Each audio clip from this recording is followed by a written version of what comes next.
What's up everybody and welcome back to the channel. The time has finally come at the recording of this video. It was in the launch week of Dragon's Dogma 2, a game that has been high on my anticipation list and I'm sure on yours as well. I thought it'd be a good idea to make a video discussing the vocations, aka classes in the game. There are 10 of them, so that you have a relatively good idea of what you can pick from once the game comes out. Let's go. Right, so firstly, let's just explain some basics around vocations, what they are and everything in the game before we start looking at each one of them in a little bit more detail. As mentioned, there are 10 of these and they're not all available from the beginning of the game. You will actually have to go out into the world and approach maesters of specific vocations and learn from them or buy those from them. But when the game starts out, you as the Arisen will be able to pick from 4 different classes. These are the Archer, the Fighter, the Mage, and the Thief. The other 6 vocations that you'll be unlocking through gameplay are the Sorcerer, the Warrior, the Mystic Spearhand, the Magic Archer, the Trickster, and last but certainly not least, the Warfarer.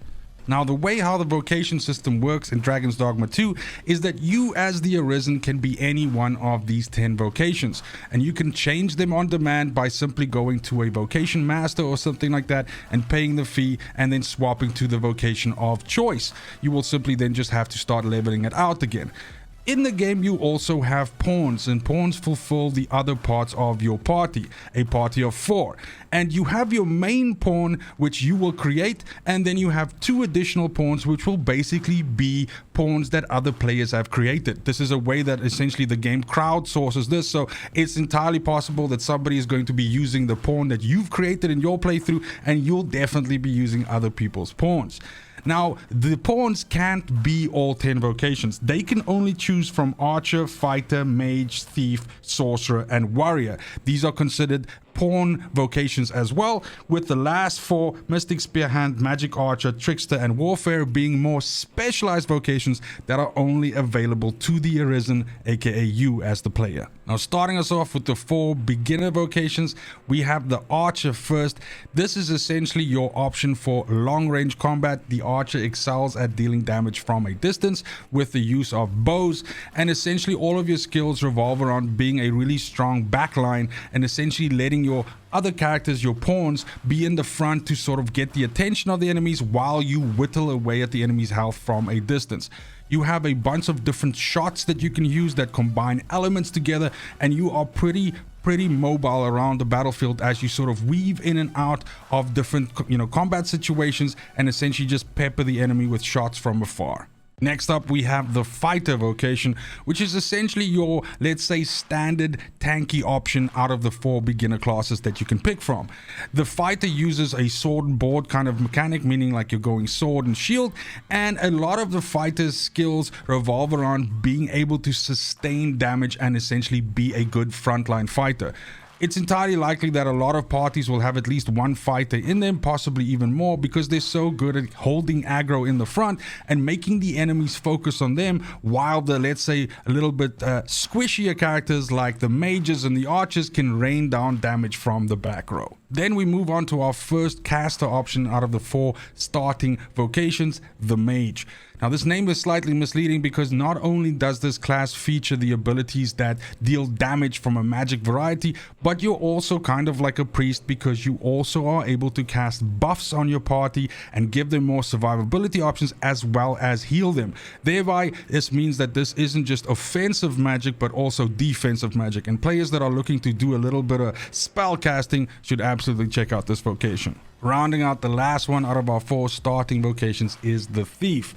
Now, the Thief does its damage with double daggers and is super mobile around the map, basically allowing you to move in between enemies and dart in and out of combat while you deal super fast flurry hits on enemies when you do attack them.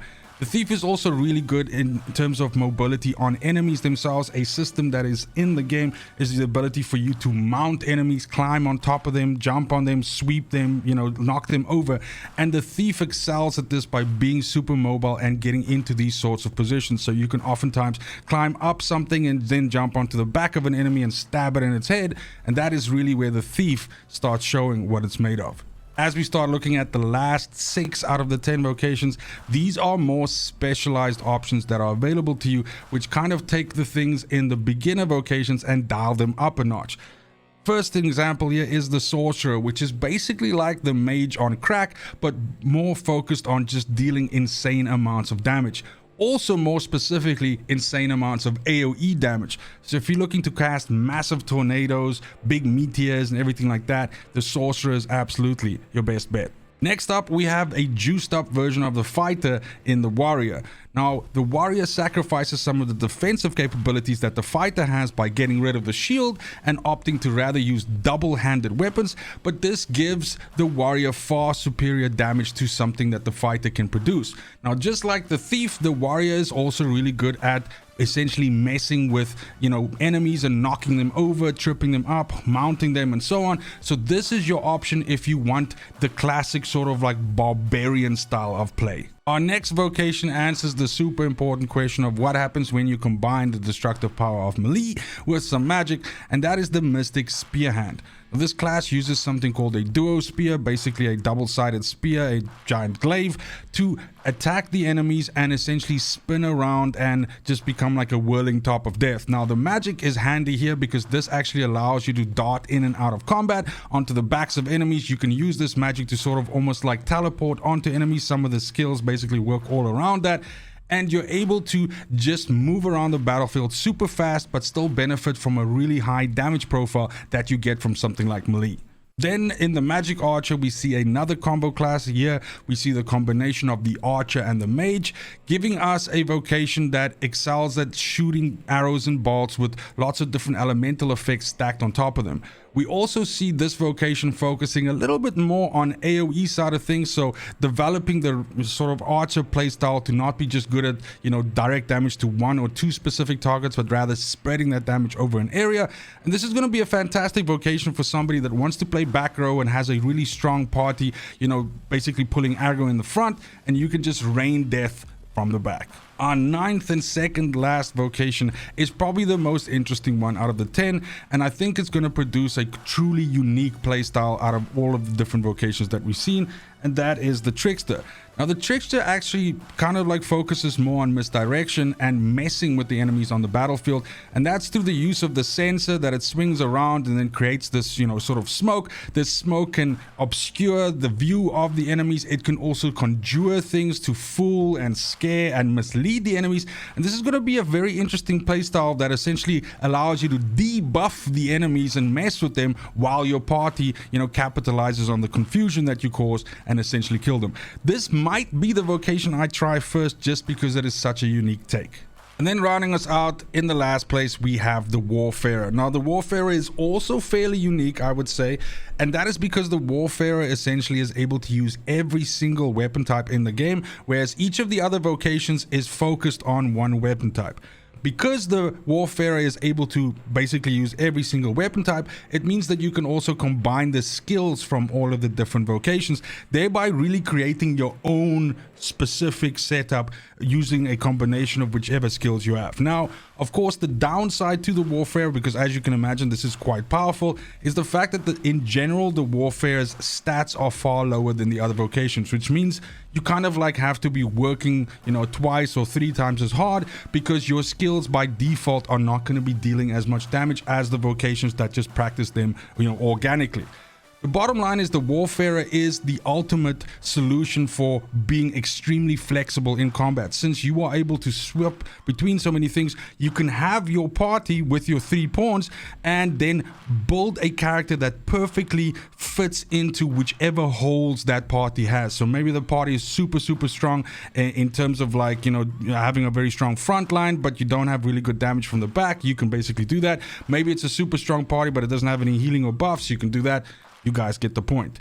I think it's entirely likely that the Warfare will be the most impressive one of the 10 classes because it's going to require a high skill ceiling. So it's going to be interesting to see what players can do with this and how they can combo all of these different weapons and skills and things together to produce insane results.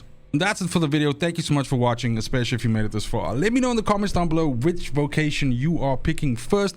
I'm a serial alcoholic, so I'll probably be playing all of them, and you could look to the channel for bringing some, build guides and just general strategy for the game as soon as we're able to start playing it at the end of this week.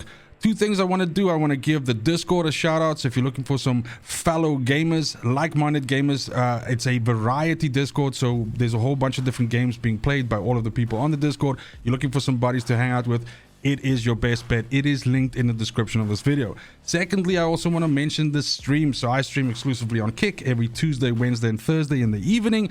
And I am a variety streamer, so a bunch of different games getting played. For sure, Dragon's Dogma is going to get played. We're doing a lot of Helldivers and other stuff at the moment right now. We just hang out together. It's a bunch of awesome people. We'd love to have you. Other than that, it's just super important to me that you have a fantastic morning, afternoon, evening, wherever you are in the world. Till next video, fucking cheers.